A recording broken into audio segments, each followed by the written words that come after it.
Okay, we're on Eruvin, Perek Bet, Mishnah Aleph. Can you hear me? Testing 1, 2. Here we go. Second chapter, first Mishnah in Eruvin.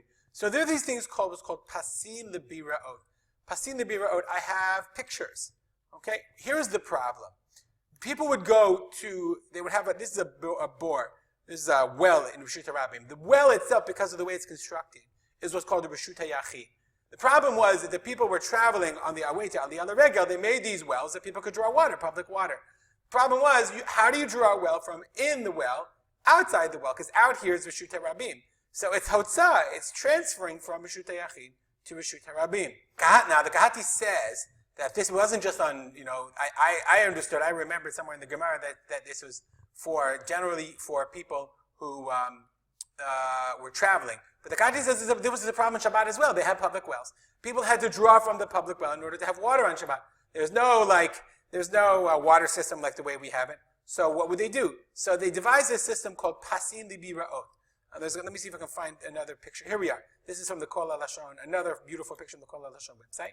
They would do these Pasei Biraot, these corners. Each one had to be an amma, and this was considered. We're going to see the measurements as they are in this picture. Why they are the way they are, okay? But for now, I just want to make this picture a little smaller, okay? We're going to see the measurements, but you can see that there was a corner, one on each side, okay? And that would form an enclosure in which was considered a Reshut HaYachid, so that you could draw water and water your animals and drink water inside the Pasei. You, of course, couldn't take the water out. You couldn't take the water outside of this because that's Reshut HaYachid, Rabim to Reshut HaYachid, but at least you could draw the water and drink it inside. Let's read the Mishnah. Osin Pasei Biraot Arba Diyumdin. To make a Pasei Biraot, you need 4 Diyumdin near in Kishmona. And that looks like 8. Divrei Rabbi Yehuda. That's the opinion of Rabbi Yehuda. Let me see. I'm just going to make this a little wider. There we go. Rabbi Meir says Shmona. No, 8. Nirim Kishnei Masar. It has to look like 12. Arba'a Diyumdin ve'arba'a Pshutin. They have to have 4 Diyumdin. 2. What's a Diyumad? Let's look at the Bartunura for 1 second. Diyumad. Diyu is Lashon Yavan in Greece is Shnaim. Diyumad. Shnei Amudim. 2 amudim. So he doesn't have the Bartanura doesn't have the pictures, but we have the pictures. So let's go back to our picture. So that's diyumad, 2 diyumadin, and Rabbi Meir says 8 diyumadin. 1, 2, 3, 4, 5, 6, 7, 8. 4 diyumads and 4 pshutim. Okay, so that's the nature of the machloket. Rabbi Yehuda says you need 4 that are really in 8 pieces, and Rabbi Meir says 8 that are really 12. That's the machloket. Okay, Gavan Asar Tvachim, the width, the height must be 10 Tvachim, Rachban Shisha, and they must be 6 Tvachim wide. 6 Tvachim is an Amma, I think it is. It must be 6 Tvachim wide. Let me see if I can find it. Shisha Tvachim, yeah, which is an Amma. Avyan Kosher, they can be as thick as you want. Okay, now how far apart can they be?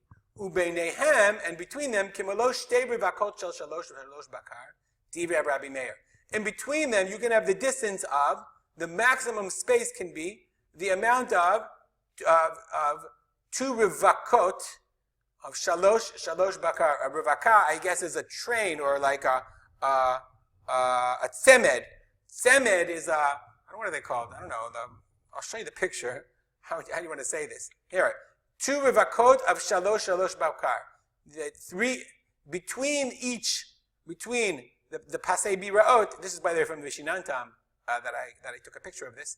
You have the 2 trains, or I don't know, what's the English word? You'll send it to me in email, of 3 by 3. And how much is that? The Bartanura explains that's 10 amot. So that's Rabbi Meir's opinion. You can have 10 amot between each of the Biraot. Okay? Rabbi Yehuda, Divrei Rabbi Meir. That's what Rabbi Meir says. Rabbi Yehuda says no. Shel arba. They can be hookups of 4 by 4 of animals, kshurot, velo mutarot, okay, that are tied. They don't go, meaning the paradox are tied together, okay, and they're not untied. Achat nichneset v'achat yosei. So Yehuda would say that it's not 3, it's 4. They're not all tied. They're tied together and not connected to each other. So they're a little bit closer in. So that's how far you can have them. Let's look at the Bartunura for a second, just for 1 second. Rabbi Yehuda Omer. Shalosh arba in 13 amma ushlish. Okay, They don't, and they have to, that's 13 and a third amot. Okay, but they're kshurot, they're tied, avalo mutarat, not untied. So that they're machmir. That's a little more machmir because they're tied closer together. That's exactly what we saw in the picture. One is going in and one is going out. These trains, these I don't know what they're called, of oxen or of cows tied together. One is going in and one is going out, so that you have to have a little more space together. And Bartanura explains, based on the Gemara, that Rabbi Meir's distance is 10 amot, and Rabbi Yehuda's distance is 13 amot. Now, it's interesting to note. Let's look at there's one piece in the Bartanura I want to read with you. Okay, the Bartanura says the following. Okay. Ubizman she'en bein pas lepas. If there's not a distance of eser amot or pachot, if it's 10 or less, modeh Rabbi Meir the ein tzarich lepasim shutin. Rabbi Meir says you don't need more pasim. If there's more than 13 and a third between each pole, then modeh Rabbi Yehuda the tzarich shutin. Rabbi Yehuda admits that you need the poles. Lo nechlegu elam eser ad 13 ama ushlish. Okay, the only argument is between 10 and 13 and a third. So let's look at here. I made you a chart, as I like to do. Okay, here we are. So, what's the distance between the pasim? Rabbi Yehuda says it's 13. Kimalo shtei rivakot arba arba. The two 4x4 cow hookups. That's 13 and a third. And Rabbi Meir says it's 10 amot, 3x3 and 3, not 4 and 4.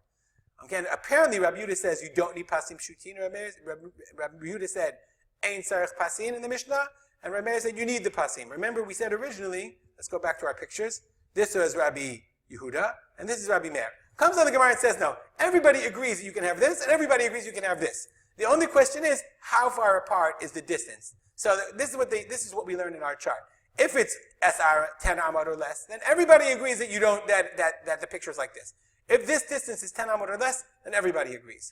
Okay, back to the chart. If it's 13 and a third amot, meaning Rabbi Yehuda's measurement, everyone agrees. Even Rabbi Yehuda says you need pasim, you need the pasim shutim, you need the straight pasim. Let's go back. So if the distance between this and this is more than 13 and a third, then everybody thinks you need to close that distance. That's too much.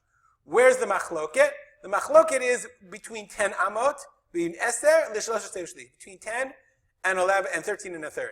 So if the distance is, 12 amot, then Rabbi Yehuda says this is the what it has to look like, and Rabbi Meir says this is what it has to look like. So it's really technically a very minor machloket about what the maximum distance is between the different pasim. Okay, I hope you understand. I've made that clear with the chart. That's all. If you have any comments or questions, as always, email me at rspolter@gmail.com.